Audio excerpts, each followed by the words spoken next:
everyone, there I am doing a flip through. So I thought I will flip through all of the 31 days of the July World Watercolor Month and also give you a little bonus, which is just a few mixed media art pieces right in the beginning. Here I'm showing you that I'm halfway through the journal now with that many pages used for these illustrations. And yeah, I thought it might be interesting for you to see what I used this journal before that and what I will be going back to be doing in this journal at some point. But for now, I'm taking a break anyway. This is the Dylusions journal. I will link everything down below. It's got a smooth paper and it's slightly off-white. It's great for using with watercolors, but it's not a watercolor paper.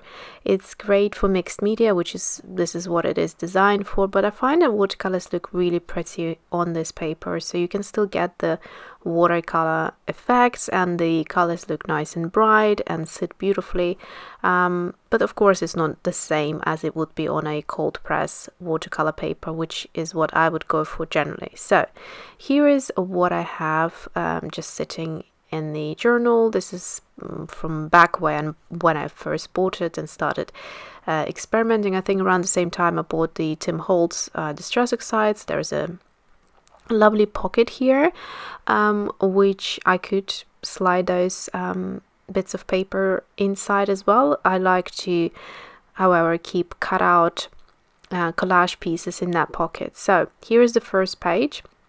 I think here I was showing that I glued the first page to the cover because the cover has this like cardboard ugly color, and the first page didn't open like flat. It was sort of stuck like a 1 centimeter at the bottom of it, and I didn't like that look at all, so I decided to glue it to the cover.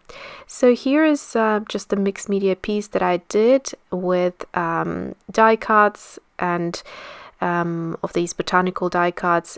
And it's sort of meant to look like a giant forest, and you have these two geishas, two miniature illustrations that I did on watercolor paper. Then I cut them out and I stuck them onto this page there. And I like the dimension of the die cut sticking out from the paper a little bit. And yeah, there's also some gesso on there and Distress Oxides here. On this page I went for a different color scheme and I really like it as well. Also I wanted to explore the textures a bit further, so I used a texture paste and pushed it through a stencil. This is like a lacy stencil. I think it's also by Tim Holtz. A lot of things I used here on those pages is from Tim Holtz, and the stickers here are Tim Holtz as well. Yeah. So here we're moving on to an abstract I did with, I think I gessoed the pages first, and then I used some acrylic paints with some ink and also some Vicky Boutin crayons, I believe. Here is a classic or a typical collage page that I really enjoy doing, and I haven't done for a long time, but I do enjoy doing those. So I created a acrylic background and then on top just cut out different images from magazines.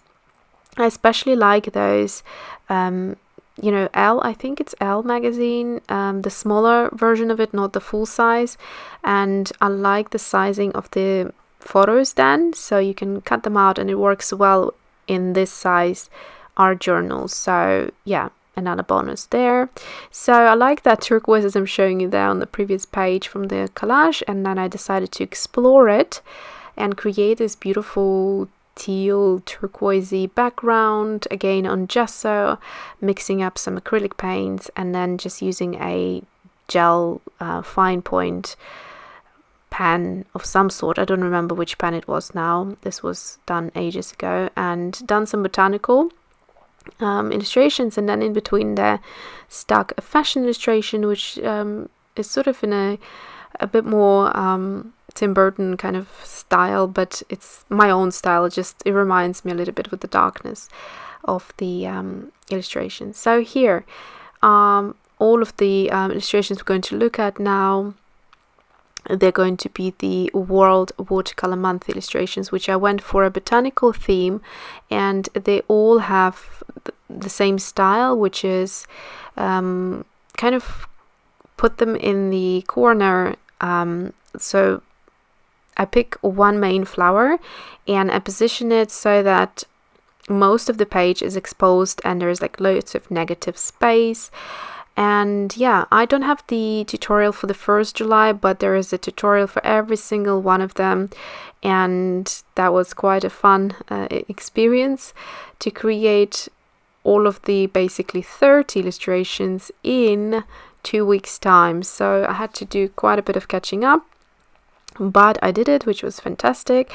And yeah, so that's the style of it. I will be using pretty much platinum carbon ink fountain pen, as well as the actual ink, and then aquarelle, museum aquarelle by Caran d'Ache pencils, which are watercolor pencils, and then traditional watercolors, and I think I used a couple of the Derwent graphite pencils as well, which are water soluble. Yeah, so that's pretty much it. I tried to keep it to a minimum, and it has been a lot of fun. So this spread has probably been my least favorite, and I was quite tired on the day, and it sort of reflected it. And then taking a break and changing the perspective completely helped me a lot, because it sort of looks a lot more fresher. Sorry about the sun popping out in the video a couple of times, but yeah, I couldn't wait later because I have to dash off, and so I couldn't film it later in the afternoon. Having said that, the video probably will come out a bit later today because I'll have to edit it when I come back. So here we are already 9th and 10th of July. I am on to using iridescent scarab red. So it's been a lot of fun rediscovering certain colors and going through certain colors that I haven't used in a while. And yeah, what could be a better time to explore your watercolor palettes that you have put together yourself, or maybe bought them already with some unique colors in them.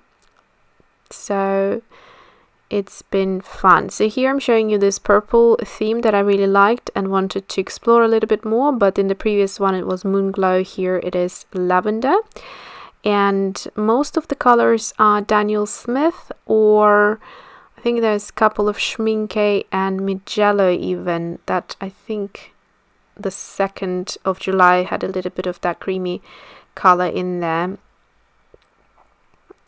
Yeah, so here we're exploring the pink theme for the 17th and 18th of July, and this is also when I started using the Schmincke gold watercolor, which I fell in love so much so that I think I will be using it right to the end of the month basically. And it's a gorgeous watercolor that works with a lot of different color themes. Here I am changing up a little bit to a slightly bigger illustration and filling up the page a little bit more, even though I'm still keeping the main flowers off to the side and giving myself space for those vines with the leaves. Here I was exploring the blue theme and wasn't too keen on that, but it was interesting to dive into it a little bit. And those two colors there mixed too much together when they were wet and created a green shade that I'm not keen on at all. That is because that green gold has too much yellow in there, and so when you mix it with blue it's going to create a green. And what was it trying to say there? Oh yeah, the clusters. So there I kind of started exploring the clusters of the flowers rather than just using one main flower as I did at most part of the month. And I quite enjoyed that idea, and then I just took it a little bit further in some of those upcoming illustrations, and yeah, just change things up a little bit. Here's the turquoise theme. Here was the buff titanium, which I mixed with the indanthrone blue and the, I think, Indian yellow it was. Both colors are very juicy, very bright, very intense. And so mixing them with buff titanium created a lovely milky and pastely look to it. And then depending on how much you sort of mixed in of the pigment, you could intensify the color and then also make it you know, a bit more darker and lighter, so you could have that playful time with it. But I do really like this color palette. So let's have a look. What else do we have? So now we're moving on to another favorites of mine, which is this spread here. I particularly like this Aussie red gold on the left side, and then the final one was a combination of the two of my favorite illustrations. So here you can see that one there, and then I'll flip through to the other ones which I combined in that same illustration. There we go. So you can see there, that's what I wanted to do for the final illustration, combine my favorite ones. So these pots are taken from this illustration, but I changed up the color from the other illustration, which has this here we go, so the cascade green in there. And yeah, I used the Aussie red gold to contrast with it, and instead of the moon glow I actually used shadow violet, which is also very, very pretty color. So that is it. It has been a lot of fun, and yeah, it's been really actually useful as well to explore not only colors but just practice. You know, when every day you make yourself sit down and draw something, inevitably you get a bit more comfortable with it and explore new things. So here I'm just showing at the back, I'm trying out some art supplies before using them in the journal. And so that is it. So next video will be back to normal schedule, which is Wednesday and Friday, and I should be hopefully filming my July favorites video, so you can have that available for Wednesday to watch. Thanks so much for all of your support, and see you soon.